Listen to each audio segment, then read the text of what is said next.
Welcome to the screen. आज हम forex series का पहला लेक्चर करने जा रहे हैं और आज हम डिस्कस करेंगे कि व्हाट इज़ फॉरेक्स। फॉरेक्स है क्या। ये लेक्चर आप सबके साथ ऑलरेडी शेयर किया जा चुका है और उम्मीद है कि आप लोग जो है इसे पढ़ चुके होंगे। आज हम इस हवाले से थोड़ी सी डिटेल डिस्कशन करेंगे। सबसे पहले तो आप ये देखें कि फॉरेक्स क्या है। A global financial market that allows one two trade currencies. Simply आप ये कह सकते हैं कि दुनिया का जितना भी ट्रेड चल रहा है, यानी इंपोर्ट एक्सपोर्ट हो रही है एक कंट्री की दूसरे कंट्री के साथ, तो वो फॉरेक्स की वजह से है। तो जैसे आपने देखा कि अगर हमें अमेरिका से या यूरोप से या यूके से कोई भी चीज़ इंपोर्ट करना है तो हम उन्हें पेमेंट करते हैं डॉलर्स में और डॉलर्स कन्वर्ट होते हैं फिर आगे लोकल करेंसी जो उनकी है यूरोज या पाउंड में। और इसी तरह से अगर उन्हें हमसे कोई चीज़ लेना होती है तो वो भी हमें डॉलर्स में पेमेंट करते हैं और वो बाद में एक्सचेंज हो जाती है रुपीज़ में।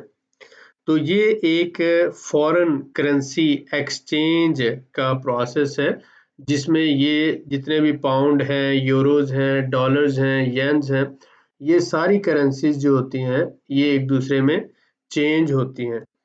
अब ये जो एक्सचेंज रेट होता है ये रिलेटिव लिया जाता है, डिफरेंट कंट्रीज का डिफरेंट हो सकता है।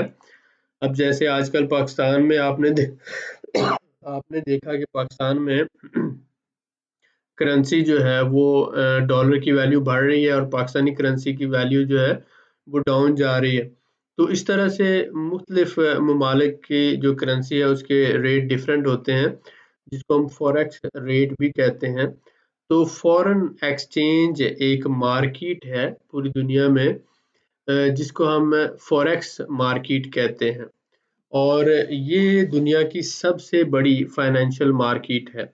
फॉरेन एक्सचेंज मार्केट और फॉरेक्स मार्केट ये दुनिया की सबसे बड़ी फॉरेन एक्सचेंज मार्केट है, फाइनेंशियल मार्केट है।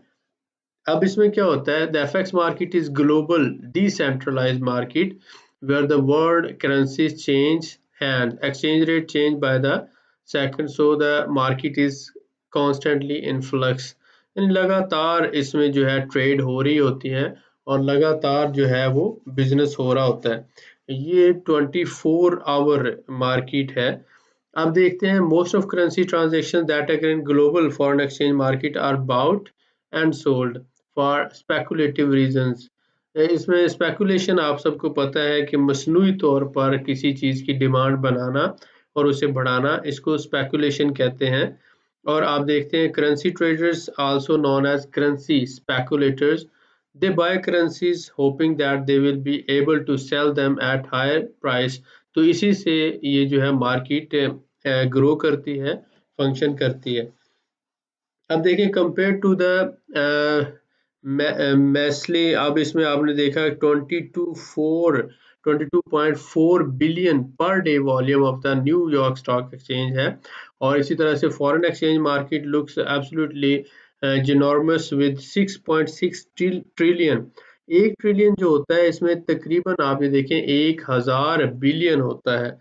तो 6000 बिलियन से भी बड़ी ये जो है मार्केट है। तो आपने देखा ये this is one of the biggest market in the world. The largest stock market in the world New York stock exchange है और उसके बाद दुनिया की दूसरी स्टॉक मार्केट्स भी हैं। अब आप इसी तरह से देख रहे हैं न्यूयॉर्क स्टॉक एक्सचेंज है, लंदन स्टॉक एक्सचेंज है और इसी तरह सिडनी की भी है, ऑस्ट्रेलिया की, और फिर जापान की टोक्यो स्टॉक एक्सचेंज है। और ये दुनिया की all over the world different stock exchange है। फॉरेक्स मार्केट यहाँ पर है न्यूयॉर्क स्टॉक एक्सचेंज का आप देख रहे हैं वॉल्यूम, टोक्यो स्टॉक एक्सचेंज का 18.9 बिलियन है, लंदन स्टॉक एक्सचेंज 7.2 बिलियन है।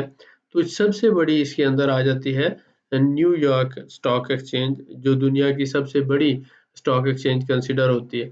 तो बेसिकली जब हम फॉरेक्स ट्रेड कर रहे होते हैं तो हम लंदन स्टॉक एक्सचेंज को और न्यूयॉर्क दोनों को ट्रेड करते हैं और बहुत कम ट्रेडर जो होते हैं वो टोक्यो को भी ट्रेड करते हैं। ज़्यादातर काम जो है लंदन के साथ होता है और उसके बाद न्यूयॉर्क के साथ होता है। तो इसलिए इन 2 मार्केट को समझना और इनकी टाइमिंग को समझना कि मार्केट कितने बजे ओपन होगी, कितने बजे क्लोज़ होगी, ये सारी चीज़ों को समझना बहुत ज़्यादा ज़रूरी है। अब इसी तरह से अगर हम चलते जाएँ, तो it is estimated to be around 3 to 5% of overall daily FX trading volume, around 100 to 200 to 300 billion जो है ऑलमोस्ट इतनी ट्रेड जो है वो डेली बेसिस पे हो रही होती हैं। Forex market is open 24 hours a day and 5 days a week. जैसा कि आप देख रहे हैं 24 घंटे और 5 दिन यानी सैटरडे और संडे को ये क्लोज होती है। बाकी 5 दिनों में यानी मंडे, ट्यूसडे, वेडनेसडे, थर्सडे और फ्राइडे टिल फ्राइडे ये मार्केट 24 आवर जो है वो काम करती रहती है।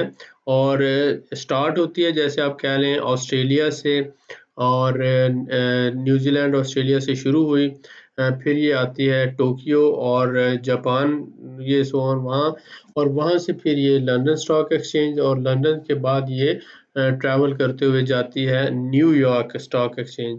तो ये इस तरह का पैटर्न है। न्यूयॉर्क जब क्लोज होती है तो दोबारा उसी तरह से सिडनी यानी ऑस्ट्रेलिया शुरू हो जाती है, और फिर ऑस्ट्रेलिया से जापान, और जापान से ये आती है यूरोप, यूरोप में जर्मनी, और जर्मनी से फिर लंदन, और लंदन के बाद फिर न्यूयॉर्क। तो इस तरह से एक साइकिल इसका कंप्लीट होता है।